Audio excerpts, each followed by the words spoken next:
Si abang ini awalnya sih coba-coba melipir sebentar di toko kebaya di Jalan Gunung Batur, Bali. Tapi kok mojok-mojok gitu sih bang? Nah lo ketahuan juga kan? Ternyata si abang ini berniat mencuri cekiders. Karena panik ketangkap basah oleh karyawan toko, maka si abang langsung ngacir meninggalkan lokasi.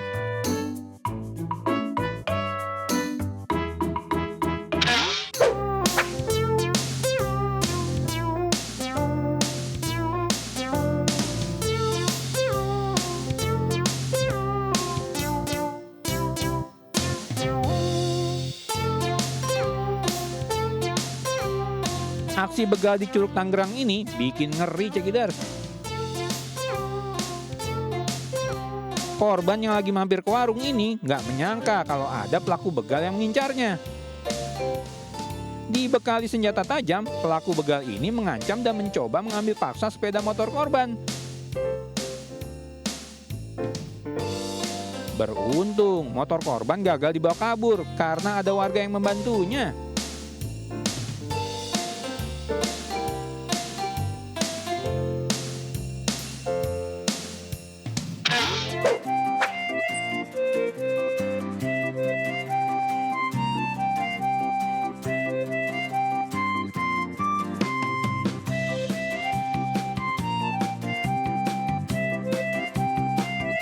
Halo Bang Gemoy, mau ngapain sih malam-malam gini? Masuk ke gedung SDN 2 Jagabaya, Parung Panjang, Kabupaten Bogor. Ya elah, ternyata si Abang Gemoy ini melancarkan aksi malingnya. Puluhan laptop di meja ruangan kepala sekolah dicuri sama si Abang Gemoy. Geram dengan ulah mencurinya, maka pihak sekolah melaporkan kejadian pencurian itu ke polsek terdekat. Gak butuh waktu lama, Bang Gemoy pun ditangkap di saat sedang santai itu cekiders.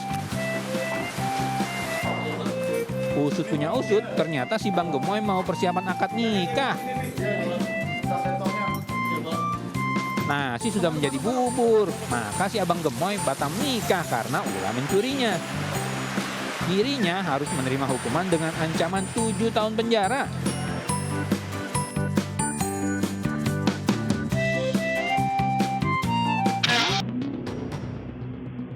Dari rekaman CCTV ruko perkantoran di Jalan Duta Harapan Indah Penjaringan, Jakarta Utara, terlihat pelaku beraksi seorang diri. Pelaku dengan berjalan kaki mendekati motor korban yang diparkir di seberang ruko.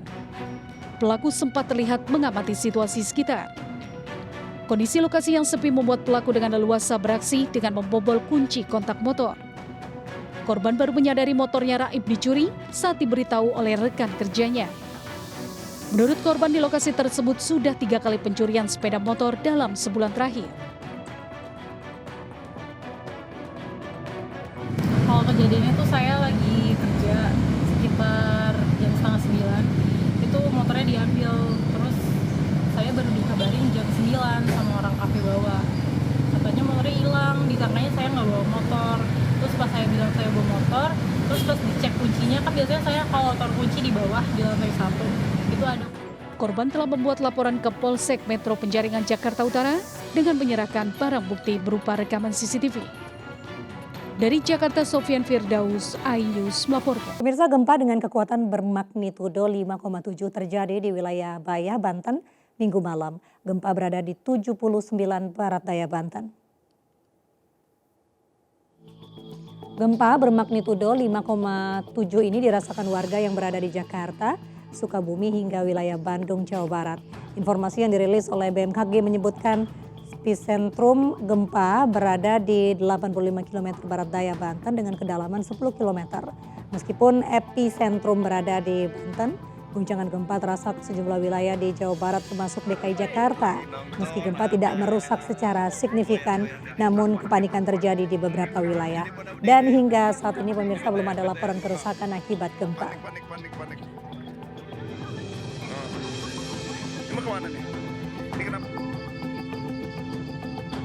Hujan deras yang terjadi pada Minggu siang hingga sore mengakibatkan banjir pada sejumlah wilayah di Sleman, Yogyakarta. Salah satu di ruas jalan di Candi Gebang, Wedo Martani dilanda banjir deras hingga para pengendara tergelincir dan terbawa arus luapan air di jalan.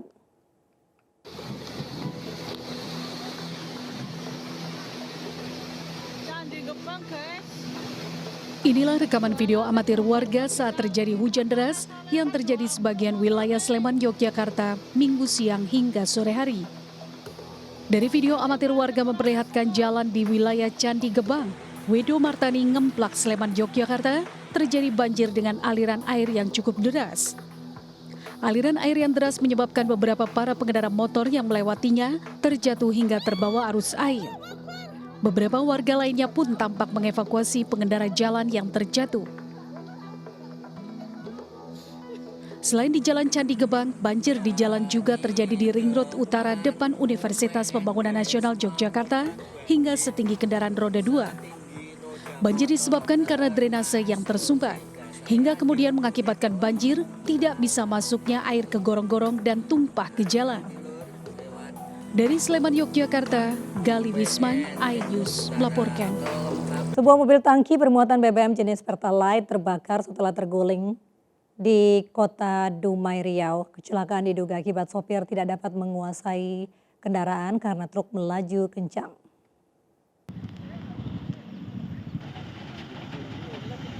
Petugas pemadam kebakaran berjibaku memadamkan api dari sebuah mobil tangki BBM yang terbakar di ruas Jalan Gatot Subroto, Kota Dumai pada Minggu siang. Sempat beberapa kali terdengar ledakan dari truk tangki bermuatan 16 kiloliter Pertalite.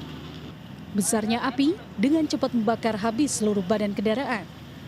Kebakaran bermula saat truk milik PT El Nusa melaju kencang dari arah Bukit Timah, Kota Dumai menuju Kabupaten Roka Ilir. Diduga sopir tidak dapat menguasai kendaraan hingga truk tergelincir dan terguling hingga tertabrak. Tidak 5 laporan dari warga. Informasinya ada mobil terbalik, ya informasinya ada mobil terbalik. Ya, setelah diproses, ternyata itu mobil misalnya kita masih berpaham mobil mesin apakah berisi atau kosong. Kayaknya kami kerahkan dulu 3 unit. Nah, ketika 3 unit sampai di TKK ini, ternyata isi BBM ya solar kita kerahkan semua dan kita minta bantu sama dari Pertamina. Tidak ada korban dalam insiden ini karena sopir dan kernet truk sempat menyelamatkan diri sebelum truk terbakar. Akibat kejadian ini, ruas Jalan Gatot Subroto kilometer 11 yang merupakan jalan lintas menuju Sumatera Utara sempat ditutup selama proses pemadaman kebakaran. Dari Dumai, Riau, Dedi Iswandi, iNews melaporkan. Aparat Polres Bangkalan menggerebek rumah kontrakan yang dijadikan tempat pesta narkoba. Alhasil petugas menangkap 6 orang yang sedang menghisap narkoba jenis sabu. Penggerebekan ini dilakukan sejumlah anggota kepolisian dari unit Reskrim Polsek Tanjung Bumi dan Sat Narkoba Polres Bangkalan di sebuah rumah yang dikontrak oleh RS di Desa Tanjung Bumi, Kabupaten Bangkalan. Polisi pun berjalan secara perlahan saat hendak menuju ke rumah kontrakan tersebut karena lokasinya lumayan jauh dari jalan raya. Begitu masuk ke ruang tamu, 6 orang yang duduk lesehan terlihat kaget dan panik. Mereka pun hanya bisa pasrah kepergok sedang pesta sabu. Apalagi polisi dengan mudah menemukan sejumlah barang bukti yang berserakan di sekitaran para tersangka. Setelah melakukan penggeledahan, polisi lalu mengamankan ke-6 tersangka beserta barang bukti yang ditemukan. Dari hasil pemeriksaan, mereka mengakui bahwa narkoba jenis sabu tersebut dibeli secara patungan antara tersangka RS dan IB. Dari saudara M, yang kebetulan katanya dari salah satu tersangka tadi ini tinggal di Tanjung Bumi juga. Sekarang masih kita dalam penyelidikan dan kita lagi cari tersangka. Berenam ini emang mau pesta sabu semua? Iya, ada yang sudah makainya sekali, ada yang 2 kali, sudah saling kontak mereka. Ke-6 tersangka lalu dijerat Undang-Undang tentang Narkotika dengan ancaman hukuman minimal 4 tahun penjara. Sementara pemasok narkoba berinisial M kini sudah ditetapkan masuk dalam daftar pencarian orang pihak kepolisian. Dari Bangkalan, Madura, Taufik Syarawi, iNews melaporkan. Sejumlah puskesmas di Lebak, Banten dipenuhi puluhan pasien demam berdarah atau DBD, bahkan pasien ada yang dirawat di luar kamar pasien. Puluhan pasien datang dari beberapa daerah termasuk dari luar wilayah Lebak.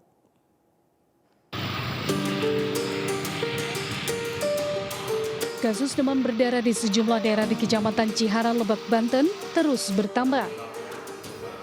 Bahkan seorang pasien terpaksa diinfus di luar kamar pasien karena kamar perawatan sudah penuh.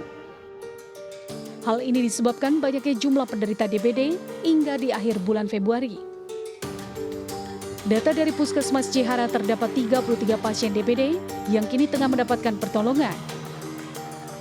Di antaranya pasien yang datang mengeluhkan demam tinggi, muntah-muntah, sakit perut, nyeri sendi, hingga bercak-bercak berwarna merah di kulit. Menurut petugas pihak Puskesmas sudah merujuk sejumlah pasien ke rumah sakit umum bagi yang kondisinya memburuk.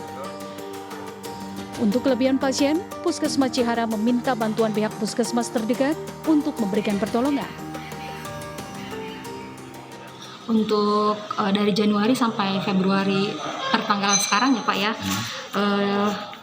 itu Januari 12, Februari ada 33 orang yang sudah dirawat di Puskesmas maupun di rumah sakit. Di sini kan banyak yang di luar nih pasien nih, ini seperti apa Bu? Apa ruangannya nggak muat apa gimana? Ya karena sudah overload, banyak yang DBD ini pun sebagian dilarikan ke Puskesmas Panggarangan. Yang meninggal ada 1 orang dari Cibobos Pak. Sementara dari data Dinkes Lebak dari Januari hingga bulan Februari, ada sebesar 610 warga Kabupaten Lebak terjangkit DBD dengan 4 orang meninggal dunia. Demam berdarah merupakan penyakit yang disebabkan oleh virus yang ditularkan melalui gigitan nyamuk Aedes aegypti. Penyakit ini dapat menjangkit orang di berbagai wilayah yang memiliki populasi nyamuk pembawa virus DBD. Dari Lebak, Banten, Iskandar Nasution, iNews melaporkan. Ratusan warga saling dorong dan berdesakan untuk mendapatkan beras murah, bahkan seorang ibu yang sedang menggendong bayinya terjepit di tengah antrian. Sementara itu pemirsa, di Yogyakarta, polisi membagikan paket sembako yang ditujukan ke puluhan buruh gendong pasar.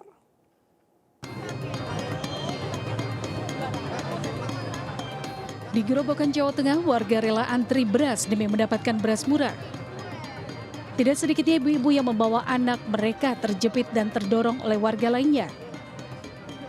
Akhirnya petugas dari Dinas Perindustrian dan Perdagangan Gerobokan harus menarik ibu yang membawa bayi untuk mendapatkan beras murah lebih awal tanpa berdesakan.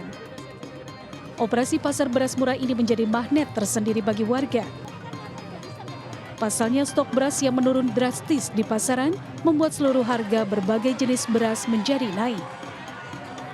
Dalam operasi beras murah ini warga hanya membayar Rp51.000 sudah mendapatkan beras seberat 5 kg.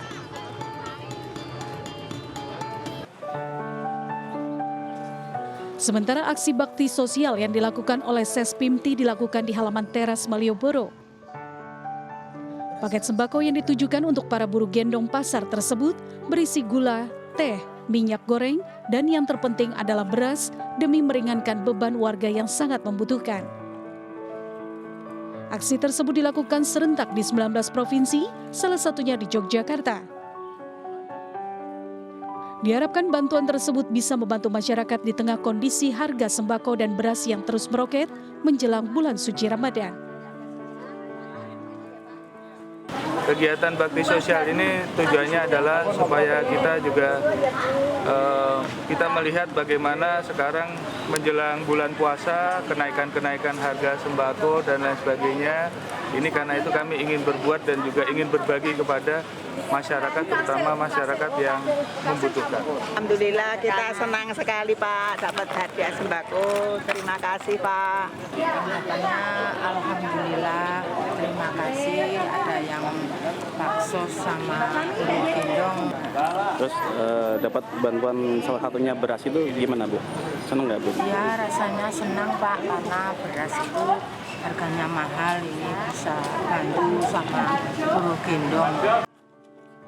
Selain buruh gendong pasar, pembagian beras juga dilakukan dengan sasaran panti asuhan dan tukang beca di sekitaran lokasi. Diketahui hingga akhir ini harga beras di sejumlah pasar tradisional masih tetap tinggi. Harga beras jenis medium dijual dengan harga Rp15.000 hingga Rp16.000 per kilogram. Sedangkan harga beras jenis premium menembus angka Rp18.000 per kilogram. Selain harga yang mengalami kenaikan, stok beras premium di sejumlah lapak pedagang juga sudah mulai langka. Dari Grobogan dan Yogyakarta, Tim Liputan iNews melaporkan. Hanya harga beras yang naik fantastis, kenaikan juga terjadi pada harga sejumlah cabai. Di Pasar Indramayu, Jawa Barat, kenaikan hingga 2 kali lipat dari harga normal. Sementara di Jakarta, harga cabai rawit merah hingga cabai merah keriting bahkan telah tembus Rp90.000 per kilogram. Kenaikan harga cabai tidak lagi wajar. Pasalnya harga cabai telah naik nyaris 2 kali lipat dari harga normal. Hal tersebut disampaikan sejumlah pedagang pasar Karangampel, Kabupaten Indramayu. Harga cabai setan naik dari Rp60.000 kini mencapai Rp90.000 per kilogram. Cabai keriting dari sebelumnya Rp55.000 kini Rp90.000 per kilogram. Sedangkan cabai rawit dari Rp25.000 kini menjadi Rp32.000 per kilonya. Selain cabai, kenaikan juga terjadi pada komoditi bawang merah dan tomat. Kenaikan sejumlah harga komoditas tersebut dikeluhkan pedagang karena sepi pembeli. Karena mahal, terus orangnya kadang-kadang belinya nggak terlalu banyak, jadi kadang-kadang sampai busuk, tapi ya masih agak laku dipilih. Begitu pula di Jakarta, warga ibu kota mengeluhkan harga cabai yang terus meroket. Di Pasar Awasari Cempaka Putih, harga cabai rawit merah hingga cabai merah keriting yang sebelumnya Rp50.000 kini mencapai Rp90.000 per kilogram. Kenaikan tersebut membuat konsumen menjerit karena harus merogoh kocek lebih dalam untuk memenuhi kebutuhan belanja harian yang serba mahal. Luar biasa, mahal banget. Cabai apa aja Bu yang naik itu Bu? Cabai merah besar aja sampai Rp15.000, seon berarti 150 sekilo. Ya, 150 sekilo. Cabai merah besar. Dimasukin jatuh itu aja. Pedagang memprediksi harga cabai akan terus melonjak lebih dari Rp100.000 saat mendekati bulan suci Ramadan. Dari Jakarta dan Indramayu, Tim Liputan iNews melaporkan. Ribuan warga saling dorong dan berdesakan berebut gunungan buah manggis yang dibagikan secara gratis oleh warga di Jombang, Jawa Timur. Akibatnya buah manggis sebanyak 2.024 kg yang disediakan panitia ludes dalam waktu sekejap.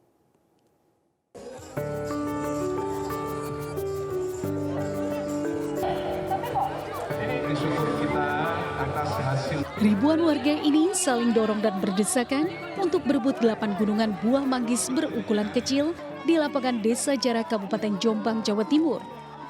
Warga terus merangsek maju berebut mendapatkan buah manggis yang dibagikan secara gratis tersebut.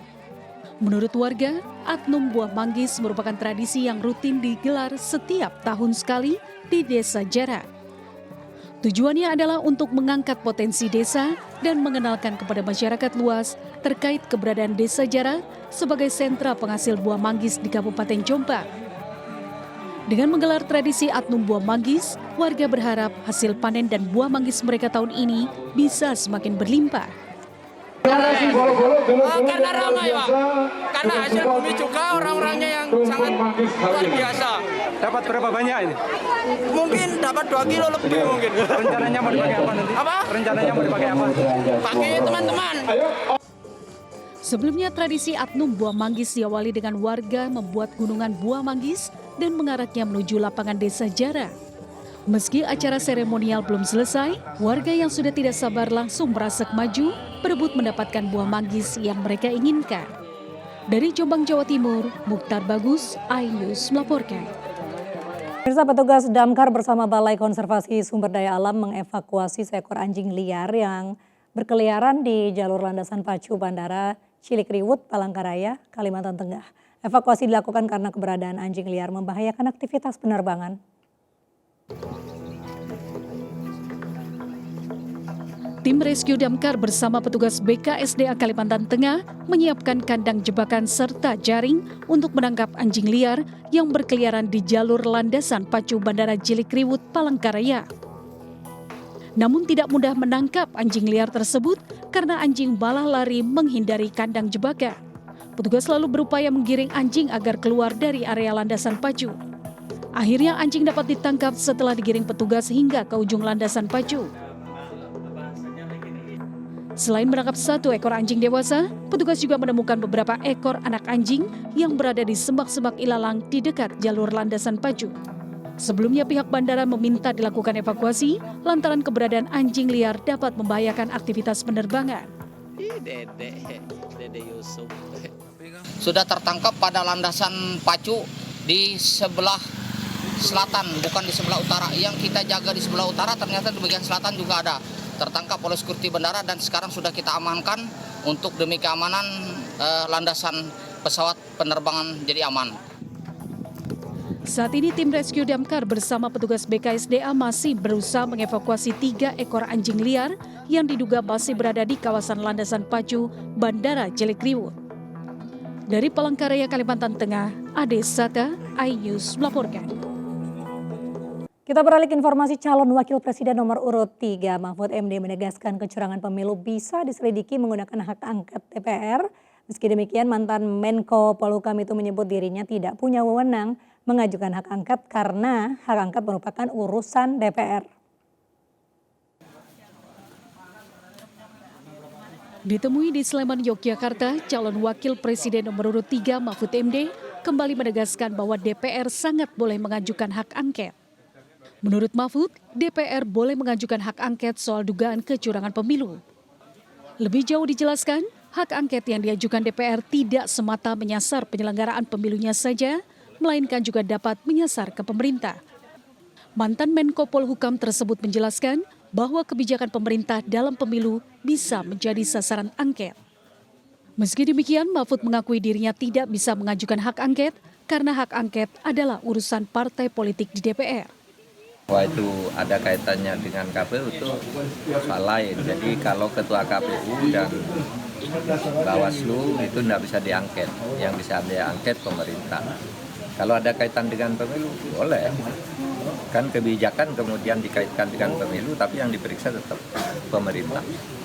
Itu tinggal politiknya aja, kalau bolehnya sangat-sangat boleh.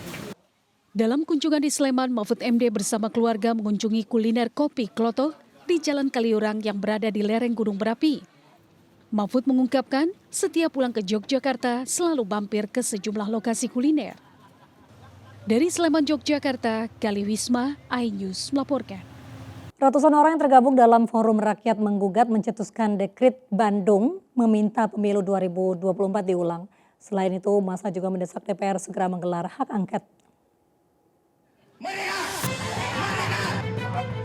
Sambil membentangkan spanduk dan poster, ratusan orang menggelar aksi unjuk rasa memprotes dugaan kecurangan pada pemilu 2024. Massa yang tergabung dalam Forum Rakyat Menggugat secara bergantian melakukan orasi yang berisi kritik terhadap penyelenggara pemilu dan pemerintah atas dugaan pemilu curang. Adanya indikasi dugaan kecurangan yang terstruktur, sistematis, dan masif menjadi dasar mereka mengeluarkan dekret Bandung yang berisi tuntutan agar hasil pemilu 2024 dibatalkan dan pemilu diulang. Selain itu, massa juga mengeluarkan mosi tidak percaya kepada Presiden Joko Widodo serta mendorong DPR melakukan hak angket. Presiden tidak menjalankan fungsinya dengan baik dalam menghadapi pemilu ini.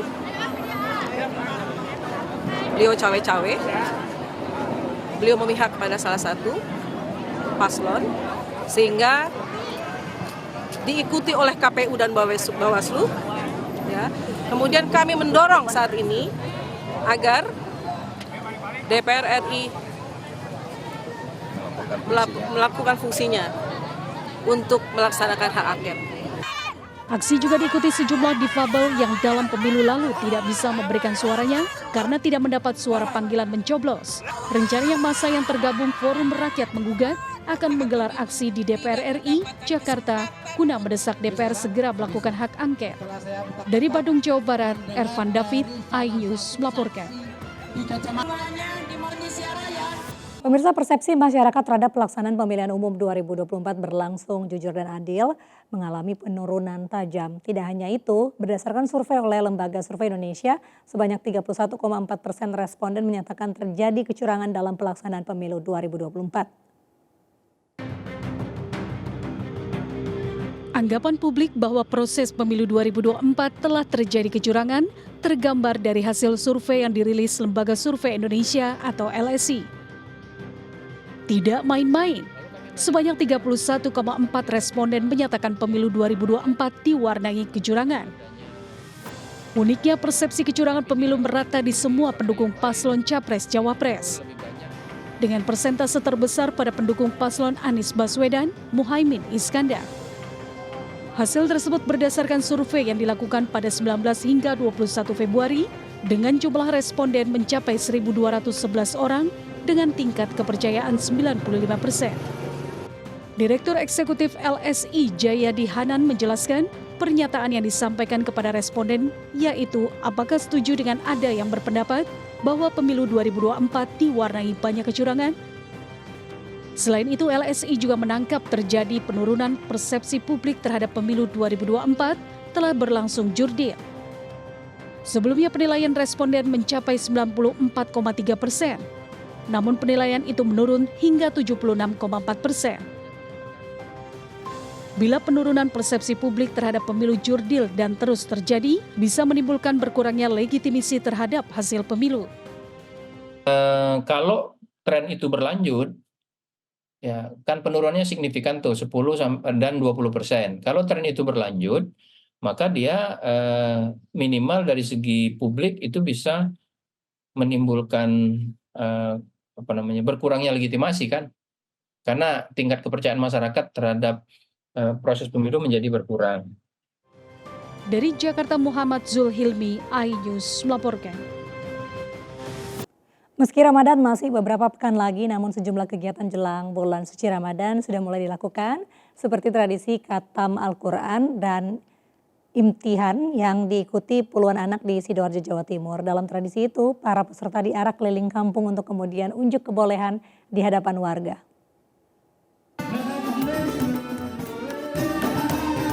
Setelah mengikuti proses pembelajaran membaca, menulis, dan mengerti arti isi bacaan Al-Quran selama 1 tahun, puluhan anak di desa Tambak Kaso, Waru, Sidoarjo mengikuti tradisi khataman dan imtihan.